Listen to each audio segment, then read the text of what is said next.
transformar, mudar. Juntas, essas palavras fazem a diferença na sua vida. Pós-graduação URI Erechim. Transforme sua carreira. Mude sua vida. Inscrições abertas. O que faz você escolher a escola para seu filho? O investimento? A localização? A estrutura? Não. A melhor escola para o seu filho é aquela que prepara ele para a vida. Escola de Educação Básica da URI Erechim. A melhor escola da região no Enem. A escola que acredita nos valores familiares. A escola que oferece atividades que te formam para a vida. Pois a vida é uma escola. Matrículas abertas.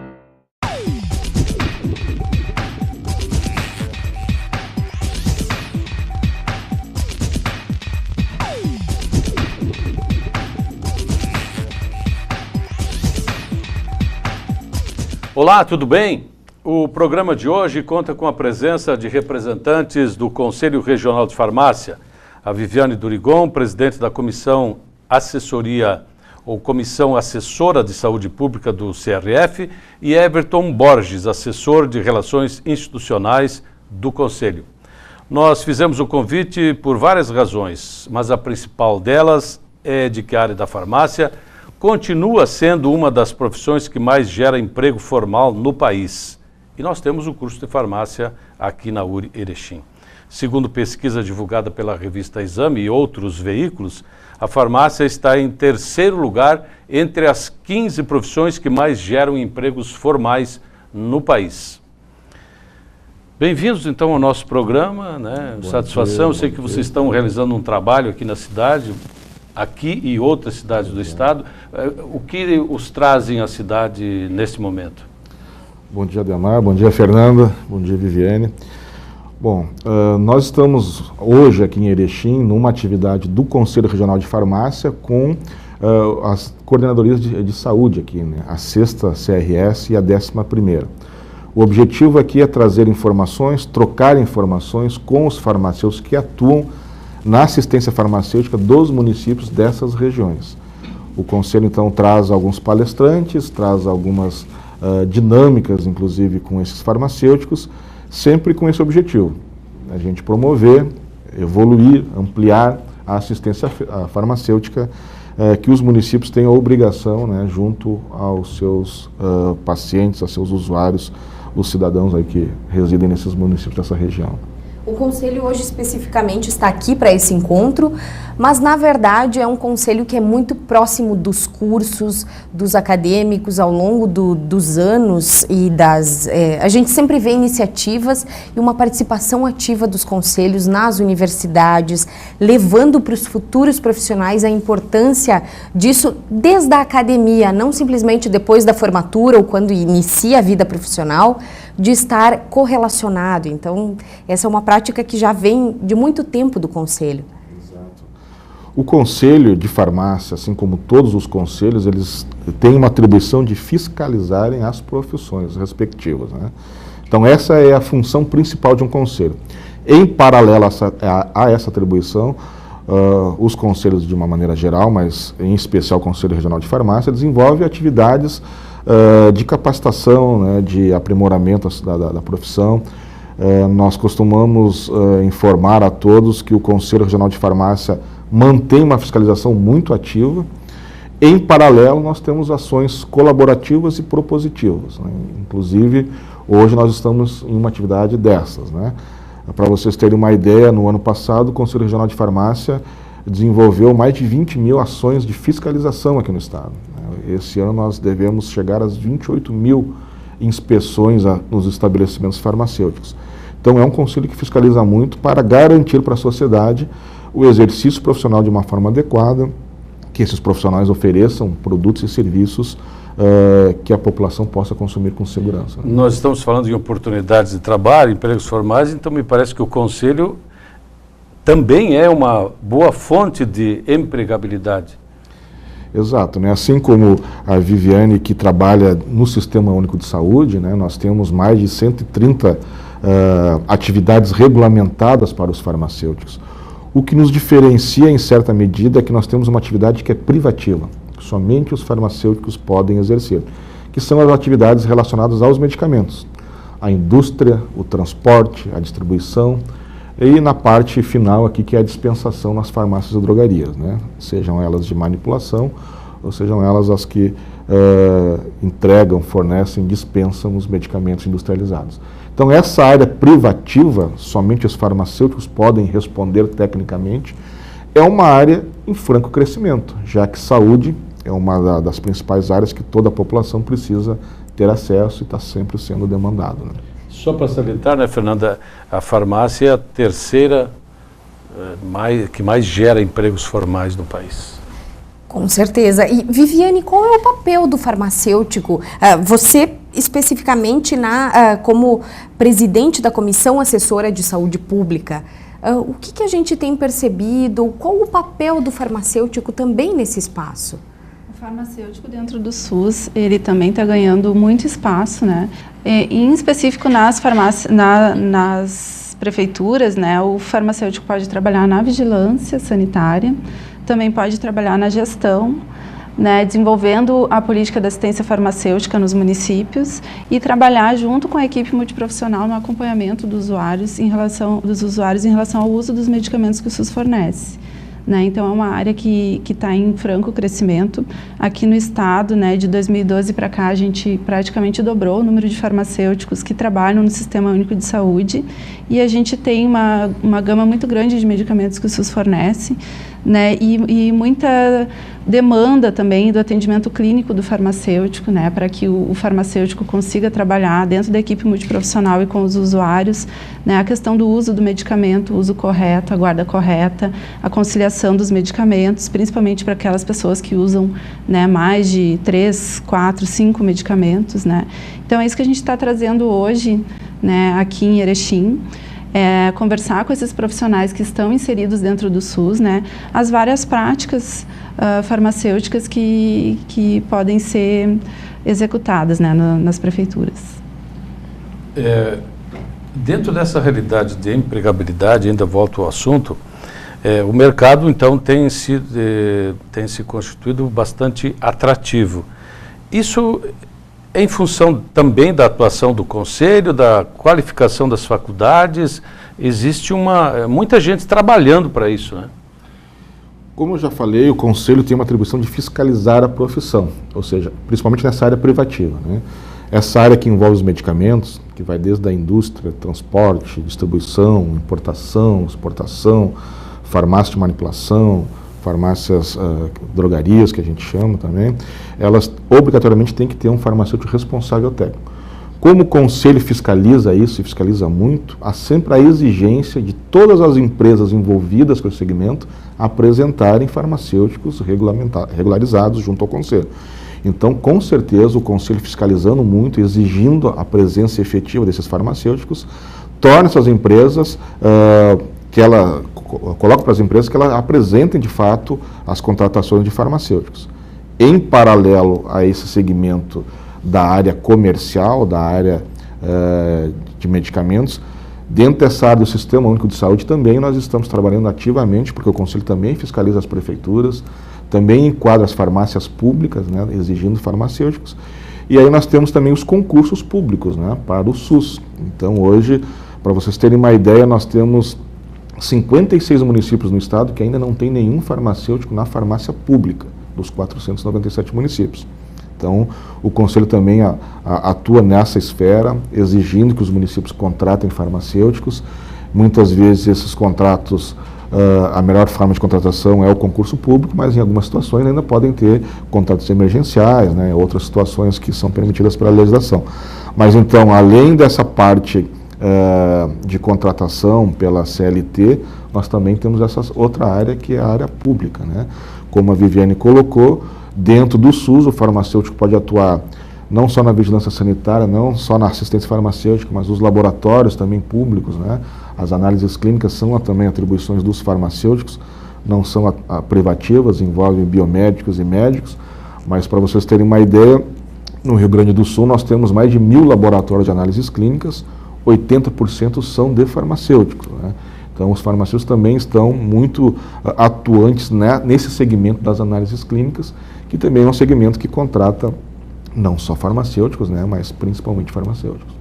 Essa expansão das oportunidades, né, são mais de 130 áreas de atuação, ela também mostra que a área da saúde, especificamente neste caso a farmácia ou a profissão farmacêutico, ela vai na contramão de tantas outras áreas que estão sendo defasadas, algumas coisas que não têm mais tanta necessidade, e a gente percebe a importância, o quanto isso representa para a nossa comunidade, para o nosso estado, para o nosso país, como oportunidade profissional, e que acaba resultando em números expressivos, como a terceira área que mais gera empregos formais no país.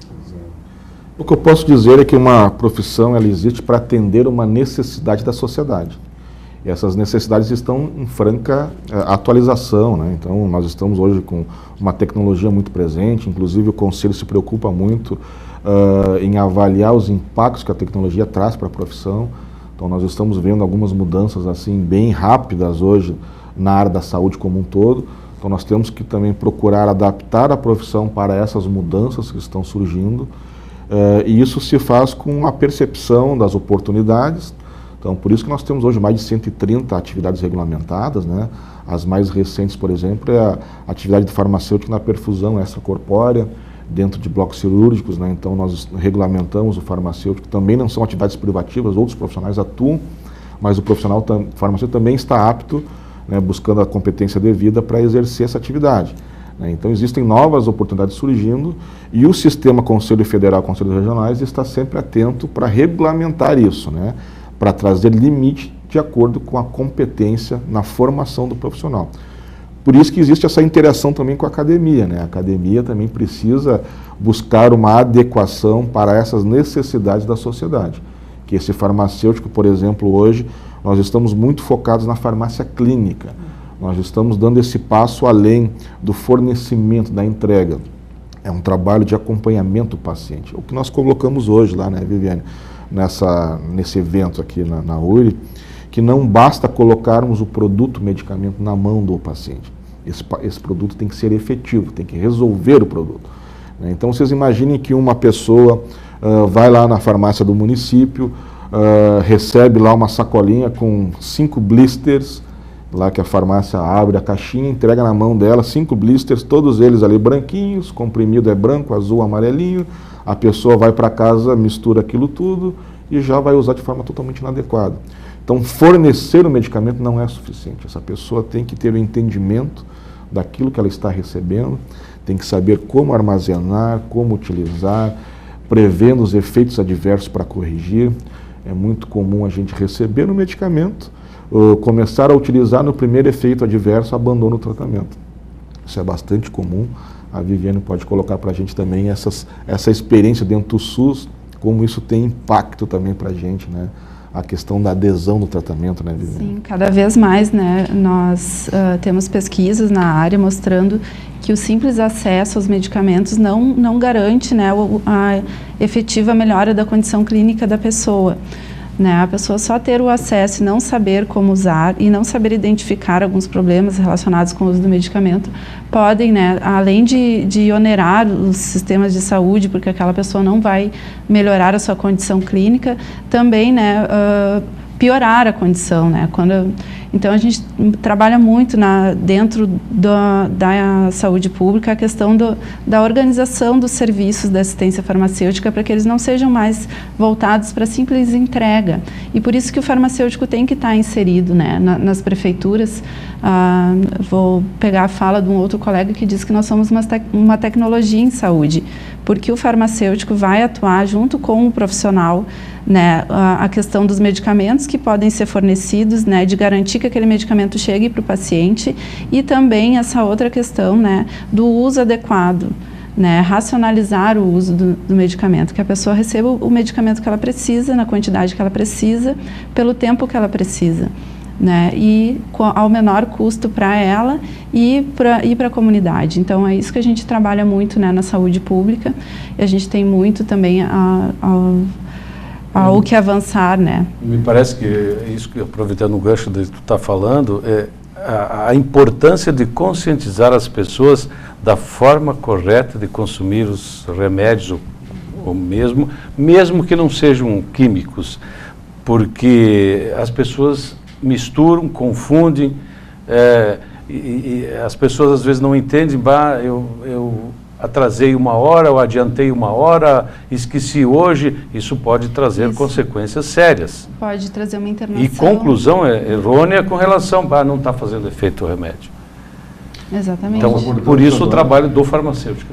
Hoje, agora pela manhã nós estamos conversando com os farmacêuticos aqui da região. Por exemplo, Porto Alegre nos trouxe um dado bastante significativo lá de um trabalho realizado lá pelo coordenador da assistência farmacêutica relacionado com a insulina. Vocês imaginem que tem um custo tremendo para o município adquirir a insulina e fornecer a insulina para um número gigante de pacientes que são diabéticos, né? Agora, esse trabalho feito lá em Porto Alegre identificou, por exemplo, que de 6 em cada 10 pacientes que recebem insulina, eles congelam a insulina ao chegar em casa. Então vejam que no momento que tu congela a insulina, ela fica inativada, ela não vai servir mais para nada, perdeu não sabem aonde guardar a Exato, insulina. não tem informação do armazenamento que é tão impactante para a insulina. Então imaginem que 6 em cada 10 pacientes congelam quando chegam em casa. Então aí entra a importância da gente poder orientar adequadamente, que o paciente tenha condições adequadas de transportar até a residência, de chegar lá e armazenar de forma correta, né? Não congelar, jamais congelar a insulina, porque todo aquele custo envolvido para fornecer isso foi perdido. No momento que ele congelou, não tem mais ação aquela insulina, ele não vai mais corrigir o seu problema de saúde e vai continuar voltando para o sistema, né? Vai ter um agravamento da sua patologia, vai ter necessidades médicas consequentes, né? Então, é esse impacto que a gente está trazendo. Não basta mais apenas colocar o produto na mão dos pacientes. Nós temos que garantir a efetividade. Aproveitando o gancho, então, qual é a maneira correta quando se trata de insulina? Isso, nós temos dentro da geladeira, na parte de baixo, lá em cima das frutas, lá não diretamente na parede, né? Então existe aí entra toda a orientação correta lá para poder ter a temperatura próxima ao ideal ali para não ter esse problema de inativação da insulina. Então existe na bula do produto, né? Então nós temos que ensinar os pacientes também a lerem isso, né? Se bem que nós temos pacientes analfabetos, né? Que não tem pacientes idosos que dependem do cuidador, tem toda uma necessidade que envolve a utilização do medicamento, né? Então, por isso que o profissional farmacêutico ele tem que estar mais voltado também para a área do atendimento às necessidades do usuário, né, para que ele consiga identificar qual é o problema daquele paciente, as dificuldades que ele tem em relação ao uso do medicamento, para que a compra do medicamento dentro do Sistema Único de Saúde seja um investimento, né, e não um custo. Porque quando a gente tem todo esse processo desde o diagnóstico, né, do paciente como sendo diabético, até o processo de compra da insulina, de armazenamento, que também é um medicamento que exige um armazenamento especial, né, e vai chegar na mão do paciente, ele não vai ter o resultado terapêutico, isso é um custo. Né? Então, trazendo o profissional farmacêutico para o atendimento ao usuário e também, né, organizando a estrutura para que a política de assistência farmacêutica, né, seja efetivamente implantada no município, aí também a gente vai ter um investimento e não um custo, né? E o que a gente vê, na verdade, é uma via de mão dupla. Ao mesmo tempo que o farmacêutico tem esse papel de orientar, as melhores práticas, o melhor armazenamento ou como cuidar, também a população tem que ter um cuidado para não... a gente fala muito em uso racional do medicamento, mas é uma coisa muito mais ampla, que isso realmente se torne uma prática que culturalmente se esqueça. Hoje eu esqueci, vou misturar 2 remédios, não tem problema, congelei a insulina, depois eu pego outra. Isso é um impacto muito grande. Então, ao mesmo tempo que existe o cuidado do farmacêutico, tem que ter uma mudança de cultura em quem está recebendo esse medicamento, cuidado especial de como receber isso, de como cuidar, de como tomar esse medicamento. E por isso a importância, né, dos farmacêuticos estarem inseridos dentro do Sistema Único de Saúde, não simplesmente pelo aspecto legal de onde existe medicamento tem que ter o farmacêutico, mas também, né, por essas questões, né, de promover o uso racional dos medicamentos, né, de combater a cultura da medicalização, né, que hoje em dia qualquer coisa se trata com medicamento, às vezes existem outras terapias que podem ser empregadas, né? Então, o farmacêutico dentro do Sistema Único de Saúde não é também somente uma exigência legal, né, por estar envolvido com medicamento, mas é uma coisa necessária, né, para que se consiga trazer a integralidade do cuidado para a população. Né? Um outro cuidado nessa área, eu acho que é importante salientar, existem pessoas que se sentem bem comprando medicamentos. Nem sempre é necessário. Então, essas pessoas se sentem mais seguras e às vezes não. Então, mais um papel do farmacêutico em questionar essa pessoa. Por que você está tomando isso? Foi o médico que mandou? Não foi? Nós temos nas farmácias hoje o que a gente chama de medicamentos de venda livre. Né? Medicamentos que são acessíveis sem a prescrição médica. Então, o que a gente chama de automedicação. Então, na primeira dor de cabeça, no primeiro evento, primeiro sintoma, as pessoas procuram as farmácias para se automedicarem. Só que essa automedicação traz consequências também negativas, né? Então, por isso que o farmacêutico tem que ser consultado para que a pessoa possa se automedicar com segurança. Porque nós temos um outro problema. Esses medicamentos, quando são consumidos sem a informação correta, além de não resolverem os problemas, eles podem trazer problemas negativos. Né? Causar outros. Exatamente. Né? Então, hoje, aqui na urna, o nosso colega Rodrigo Silveira Pinto estava nos trazendo ali que a Organização Mundial de Saúde lançou o desafio global nessa área de medicamentos, porque os medicamentos trazem consequências e trazem mortes também. Né? Então, hoje os medicamentos estão em 14º lugar na lista daquelas patologias, dentre as patologias que mais causam mortes, o medicamento já está se igualando à tuberculose hoje, que é o uso inadequado. Ele demonstrou ali que um grupo de trabalho lá da URGS, lá dentro do Hospital de Clínicas, passou 30 dias dentro da emergência do Hospital de Clínicas, avaliando todos os pacientes que lá chegavam. E constataram que 30% dos pacientes que entraram na emergência do Hospital de Clínicas, os motivos estavam relacionados com os medicamentos. Né? Então, medicamentos trazendo consequências negativas. Né? Sangramentos, né? Medicamentos que trazem efeitos bem graves, acabam levando as pessoas para a emergência, porque não tiveram essa orientação.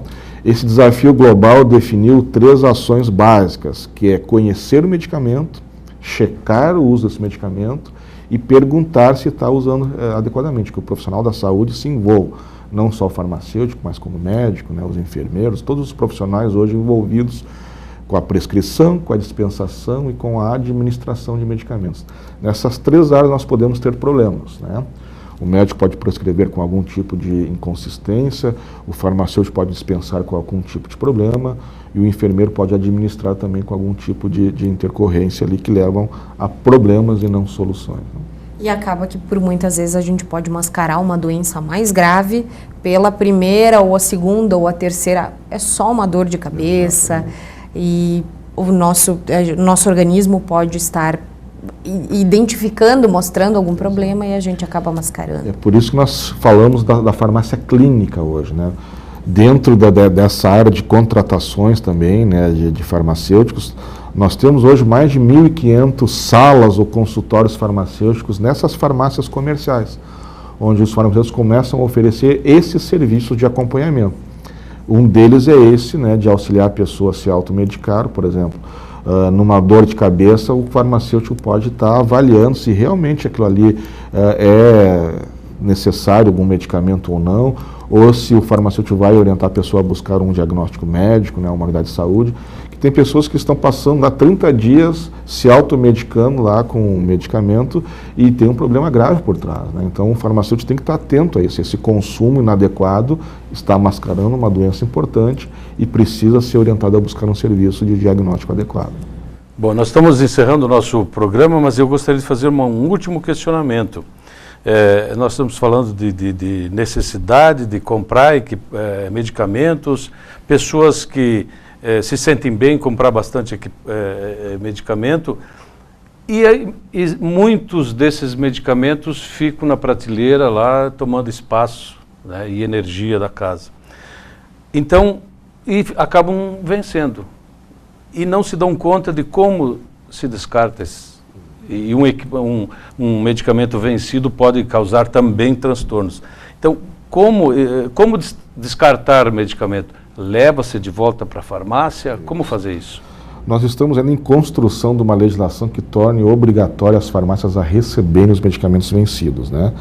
Dentro da logística reversa no Brasil, que já existe para pilhas, para pneus, para óleo, para vários produtos, os medicamentos ainda não estão incluídos, né? Existe toda uma dificuldade junto à indústria farmacêutica, né, contrária a isso, porque alguém vai arcar com esse custo da devolução.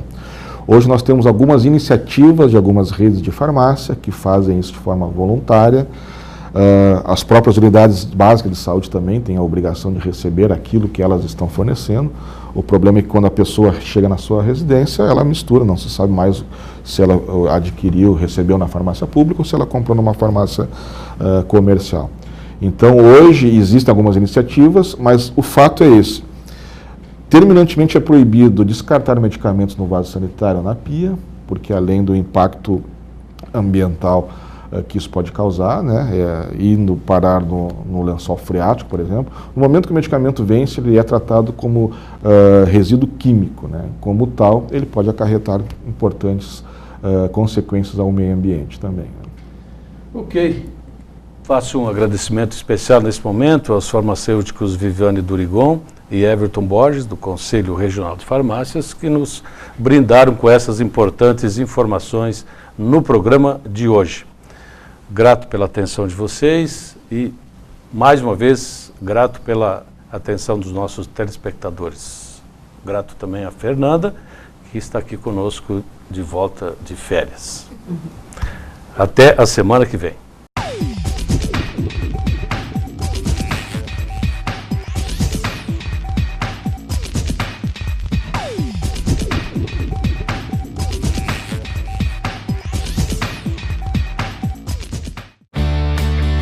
Transformar.